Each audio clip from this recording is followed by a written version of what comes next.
আজকে আমি একটা নতুন রেসিপি নিয়ে আসলাম। আজকে আমি পিঠা তৈরি করব, আর পিঠাটা দেখতেও ভালো লাগে, খেতেও ভালো লাগে।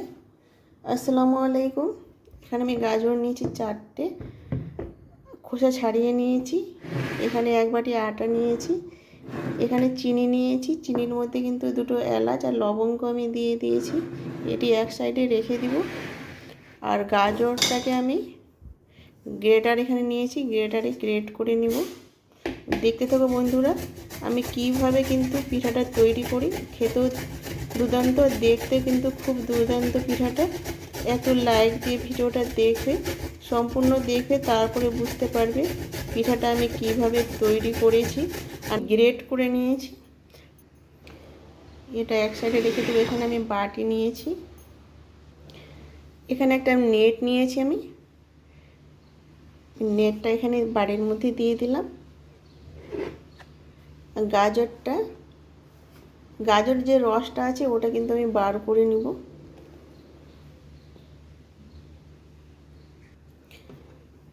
এভাবে কিন্তু চেপে দিলে কিন্তু রসটা বার হয়ে যাবে। আর রসটা আমার কিন্তু কাজে লাগবে, ওই জন্য আমি রসটা বার করে নিচ্ছি। কতটুকু রস বার হচ্ছে আমি নিজে জানি না। দেখো, এইভাবে চেপে চেপে কিন্তু আমি রসটাকে বার করে নেব।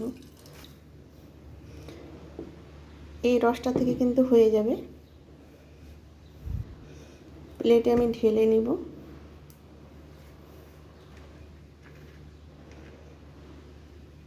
এবার সুবিধা হবে, দেখো ঝরঝর হয়ে গেছে, রস নেই আর।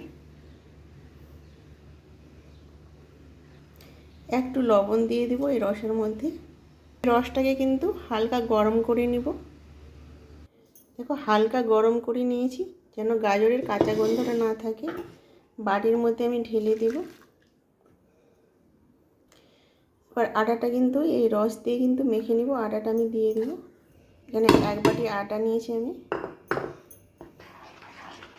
রুটির আটা ময়ান করে ওইভাবে কিন্তু করে নিতে হবে। একটু হাত দিয়ে কিন্তু মেখে নিব। আটাটা মাখা হয়ে গেছে, যেভাবে রুটির আটা ময়ান করে ওইভাবে কিন্তু আমি মেখে নিলাম। এবার এটা রেখে দেব আমি। কড়াইটা গ্যাসে চাপিয়ে দিলাম। কড়াইটা গরম হয়ে গেছে, এবার আমি গ্রেট করা গাজরগুলো দিয়ে দেব।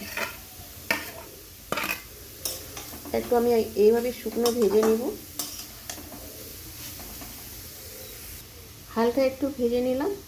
এখানে আমি ঘি নিয়েছি, ঘিটা দিয়ে আর একটু ভেজে নিতে হবে। আর একটু দিয়ে দিলাম ঘি। আর ঘিটা দিলে কিন্তু ফ্লেভারটা খেতে ভালো লাগে, আর হালুয়াটাও কিন্তু খুব সুন্দর হয়। ঘি দিয়ে একটু আবারও ভেজে নেব। দেখো ভাজা হয়ে গেছে। এবার আমি চিনিটা দিয়ে দেব। আর চিনিটা কিন্তু পরিমাণ মতো দেবে, যে যতটা মিষ্টি পছন্দ করি ওই হিসেবে চিনিটা ব্যবহার করবে। এখানে আমি 1 বাটি থেকে কম চিনিটা ব্যবহার করেছি। গাজরের হালুয়াটা হয়ে গেছে, এবার আমি তুলে নেব। এবার হালুয়াটা পুরোপুরি কিন্তু ঠান্ডা করে নিতে হবে, গরম গরম কিন্তু হবে না। আমি একটু ঠান্ডা করে নেব। ওদিকে হালুয়াটা ঠান্ডা হতে থাক, এখানে আমি বাকি কাজগুলো করে নেব।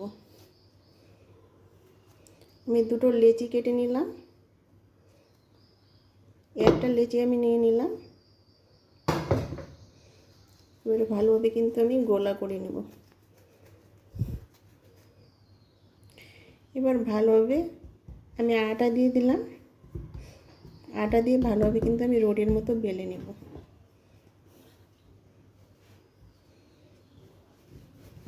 যেভাবে রুটি বেলে ওইভাবে কিন্তু বেলে নিতে হবে। বড় রুটির আকারে বেলে নিলাম। এখানে একটা বাটি নিয়েছি, বাটির শেপে কিন্তু আমি কেটে নেব। আর যতটা যেভাবে পিঠাটা তৈরি করি ওইভাবে কিন্তু কাটবে। ছোট করলে ছোট, বড় করলে বড় বাটি নেবে। আমি মিডিয়াম সাইজের বাটিটা নিয়েছি।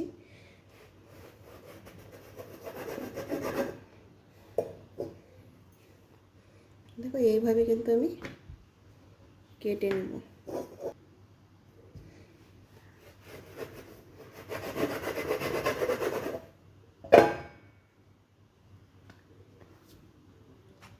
দেখতে পাচ্ছ সবগুলো কিন্তু ছোট ছোট মিনি রুটি তৈরি করে নিলাম। হালুয়াটা কিন্তু ঠান্ডা হয়ে গেছে। একটা রুটি নিয়ে নিলাম, মিনি রুটি। আমি একটা করে দেখাচ্ছি আমি কিভাবে তৈরি করছি, বন্ধুরা দেখতে থাকো। এই রুটিটা আমি নিয়ে নিলাম, এভাবে কিন্তু আমি মুচড়ে দেব। দেখো আমি সমানভাবে কিন্তু এইভাবে মুচড়ে দিলাম, মানে সমান করে নিতে হবে। আর মধ্যের অংশটা এইভাবে আমি একটা চাকু নিয়েছি, চাকুর সাহায্যে এইভাবে কিন্তু আমি কেটে দেব। দেখো আমি কেটে দিলাম, আমি দুটো করে নিলাম। এই যে অংশটা, এই অংশটা এটা আমি কাঁটা চামচ দিয়ে কিন্তু এইভাবে আমি চেপে চেপে দেব। এভাবে চেপে দিলে কিন্তু জয়েন্ট হয়ে যাবে। দেখো আমার কিন্তু জয়েন্ট হয়ে গেছে, দেখতেই পাচ্ছ বন্ধুরা। দেখো এবার জয়েন্ট যেহেতু হয়ে গেছে, এবার আমি জয়েন্টটা দেখো আমি কিভাবে করছি।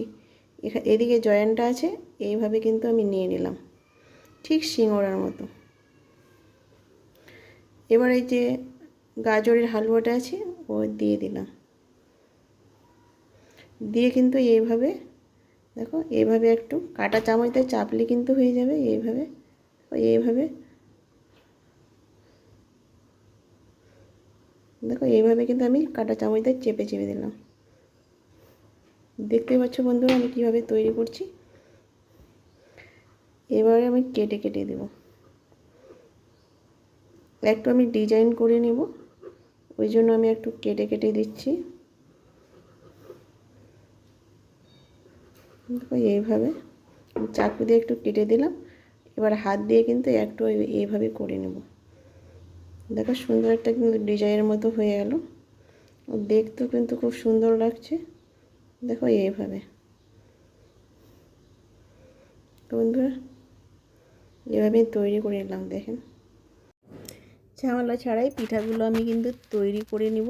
দেখতে পাচ্ছ বন্ধুরা আমি কিভাবে তৈরি করছি, তোমরা দেখতেই পেলে আমি কিভাবে তৈরি করলাম। আর কোনো ঝামেলা নাই, সহজভাবে কিন্তু ওই পিঠাগুলো তৈরি করা যায় কিন্তু। আর আমি কিন্তু নিজে তৈরি করে নিজে অবাক হয়ে গেছি, এত সুন্দর পিঠাগুলো হয়েছে কি বলবো। আমি তো পিঠা দেখেই প্রেমে পড়ে গেছি, যে কই দেখলে কিন্তু প্রেমে পড়ে যাবে। এভাবে পিঠা তৈরি করে কাউকে খাওয়ালে কিন্তু সে তো প্রশংসা করবে, আর সে কিন্তু খেয়ে প্রেমে পড়ে যাবে। আমি কিন্তু স্বভাবে একইভাবে সে পিঠাগুলো দেখো আমার কিন্তু সব তৈরি করা হয়ে গেছে। সবগুলো পিঠা কিন্তু আমি তৈরি করে নিয়েছি। আগে থেকে কিন্তু আমি জল বসিয়ে দিয়েছিলাম, আমি ভাপিয়ে নিব, আজকে আমি ভাজবো না। এখানে ছিদ্রযুক্ত থালা নিয়েছি, থালাটা আমি দিয়ে দিলাম। জলটা কিন্তু গরম হয়ে গেছে, এবার পিঠাগুলো আমি দিয়ে দিব। পিঠাগুলো দিয়ে দিলাম কয়েকটা, এবার ঢেকে দিব। ঢেকে দিলে কিন্তু তাড়াতাড়ি সিদ্ধ হয়ে যায়। আমি 2 থেকে 3 মিনিট রেখে দিয়েছিলাম। দেখো ভাপানো হয়ে গেছে, সুন্দরভাবে কিন্তু সিদ্ধ হয়ে গেছে, দেখেই বুঝতে পারছেন বন্ধুরা।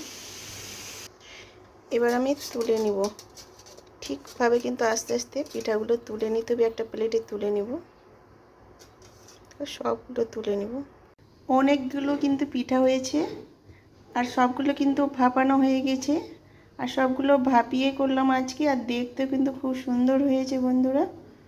দেখো পিঠাগুলো এত সুন্দর হয়েছে কি বলবো, বাচ্চারা দেখলে কিন্তু একদম চেটে পুটে খেয়ে নেবে, আর বড় মানুষ দেখলে কিন্তু থামা মুশকিল হয়ে যাবে, বলবে যে সবগুলোই যেন খেয়ে নিই। আর গাজরের হালুয়াটা দিয়ে কিন্তু পিঠাটা সবথেকে ভালো হয়, খেতেও দুর্দান্ত লাগে। এখানে ভিডিওটা শেষ করলাম, আল্লাহ হাফেজ।